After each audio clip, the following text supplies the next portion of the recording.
every now and then there's this regularity of like, the agency, let's put it up on a pedestal and fire a rocket at it, right? So what's important about keeping the CIA around? Well, it's not a benign world, right? There is nothing benign about the way this world works. And we'd love to think it's a community of nations, but it's not, right?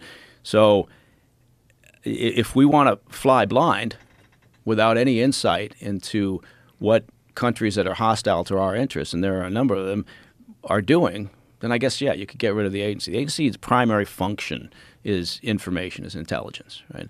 And you gather that intelligence to understand the plans and intentions of others, right? And whether it's the Russians or North Koreans, the Iranians, Chinese, whatever.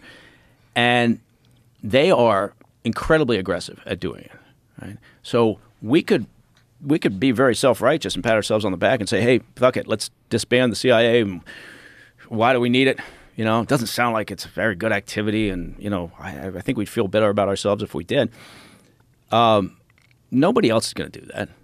Right? It's not like it's not like this. Again, the Chinese aren't going to say, "Oh, you're right." Right? Obama had an agreement with Xi back in the day to cease and desist on the shenanigans, economic espionage and cyber shenanigans, and of course they didn't.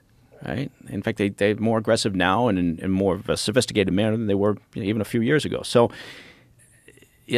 I guess it comes down to protecting our own national security interests. And if people don't give a shit about that, then fine, have an open discussion about it.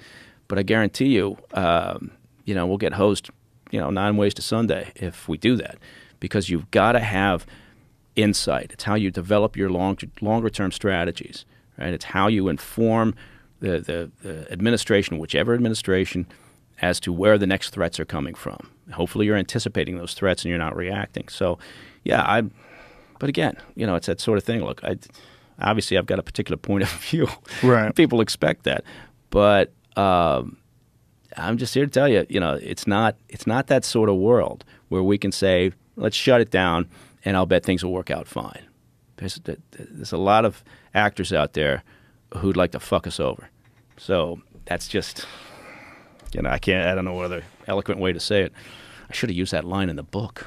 What we're worried about with other countries is them infiltrating our education system, infiltrating businesses, sabotaging us with some long plan.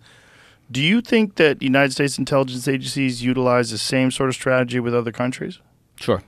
Yeah? Yeah, and we better hope we're better at it, right? We better hope we're the best there is at it, right? So the answer is, there's nothing new under the sun when it comes to gathering information. Right? It's not like, yes, technology changes that, how you can, signals, intercepts, and all the things that you can do in cyberspace. But ultimately, what are they looking to do? What's the Chinese intel apparatus looking to do? Well, they're looking to provide any information to the Chinese regime that will allow them to get to and firmly sit atop the food chain, right? The global ladder of success.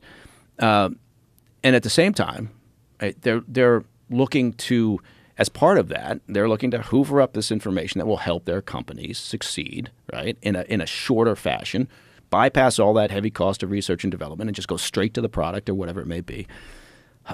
They're looking to, look, they dominate.